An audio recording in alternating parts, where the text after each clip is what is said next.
자, 사례 연구가 있습니다. 1번 사례 연구. 여러분 이 사례 연구는 개인의 사례죠. 개인의 사례를 개념만 쓰겠습니다. 심층적으로 분석하는 거예요. 심층적으로 분석하는 것을 우리가 사례 연구다 이렇게 볼 수 있고, 그 다음에 두 번째 상관 연구가 있습니다. 자, 상관 연구는 서로 거기 보면 두 번째 이 조사된 요인들 간의 밀접한 관련성을 보는 겁니다. 조사된 요인들 간의 밀접한 관련성을 보는 겁니다. 밀접한 관련성 파악하는 것이다. 이렇게 정리하시는 것이 상관 연구. 그 다음에 세 번째 집단 간 비교가 있는데 이거는 참고적으로 보시고요. 실험 연구. 시험에 나올 수 있는 것만 좀 정리를 합니다. 실험 연구는 말 그대로 실험을 한 거예요. 독립변수 조작을 하고 프로그램을 하고 안 하고 그거죠. 종속변수를 비교하는 겁니다. 종속변수를 비교하는 방법. 자, 독립변수와 종속변수가 나왔다. 그러면 인과관계 규명이죠. 네, 인과관계 규명에 용이하다라고 볼 수 있겠습니다. 실험 연구 정도는 여러분들이 꼭 아실 필요가 있습니다. 그 다음에 네 번째 총단 연구가 있습니다. 총단 연구는 장기간에 걸쳐서 하는 겁니다. 장기간에 걸쳐서 자, 요인의 어떤 과정, 이상행동에 관한 행동의 과정적 측면을 강조하는 거죠. 과정적 측면을 살피는 것입니다. 파악하는 것이다. 이렇게 보시면 됩니다. 여기서 중요한 단어는 이거예요. 장기간에 걸쳐서 이루어지는 것. 이렇게 정리를 하시면 되겠습니다. 자, 네 가지의 연구 방법에 큰 틀을 좀 잡아드렸으니까 이 정도만 정리하고 넘어가셔도 돼요.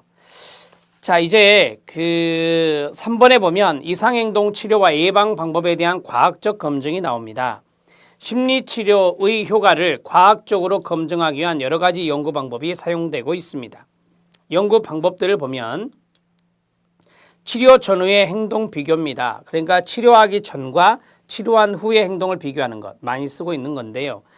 치료 전후의 행동의 변화가 있을 경우에도 그것이 치료에 의한 것인지 아니면 시간의 경과에 따라서 자연적으로 회복한 것인지 변별하기가 어려운 문제점이 있습니다.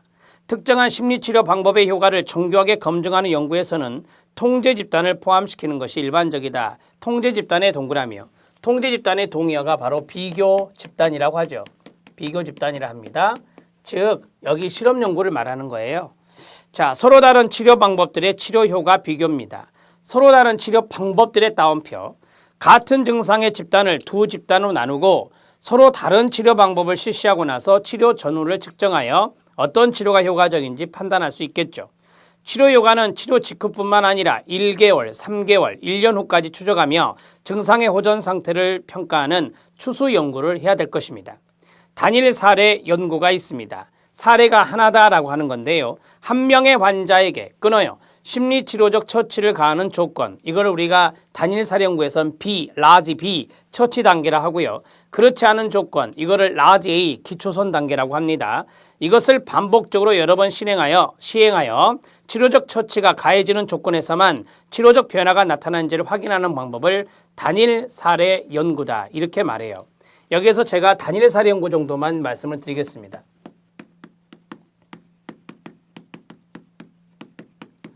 자, 단일 사례 연구는 우리가 이제 한 명의 치료자, 사례가 하나다라고 했잖아요. 사례 하나다, 넘버가 1이다 라고 말할 수 있어요. 자, 여기에서 여기가 이제 0이 되고 이게 이제 표적 행동의 빈도가 돼요. 문제 행동의 빈도가 됩니다.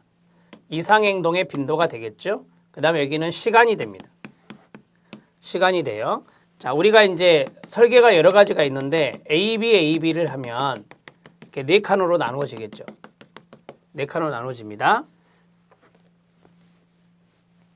자, 네 칸으로 나누어지는데 자, 이상행동의 앞에 라지 A, 라지 B, 라지 A, 라지 B AB 설계라는 게 있어요. 이제 표적행동의 빈도가 관찰했을 때 3번, 4번 대충 이렇게 하는데요. 4번 정도 하면 점이 4개가 찍혀요. 자, 여기는 프로그램을 하지 않습니다. 이건 프로그램을 한다 그래갖고 처치 단계 또는 개입 단계라고 이야기합니다. 여기는 프로그램을 하지 않습니다. 이것을 기초선 단계라고 합니다. 기초선 단계 또는 기저선 단계라고도 하고요. 자, 프로그램을 하지 않았을 때 표적행동의 빈도는 점차적으로 늘어나더라. 자, 이런 식으로 그래프를 그릴 수 있고요. 처치를 했을 때 조금씩 줄어들더라 라고 하는 거예요. 자, 다시 안 했을 때, 자, 이거 중단한 거예요. 처치를 중단한 거다. 다시 올라가고 처치를 했더니 또 감소하더라.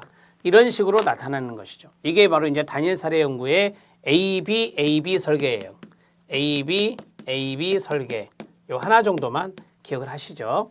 여러 가지 설계가 있지만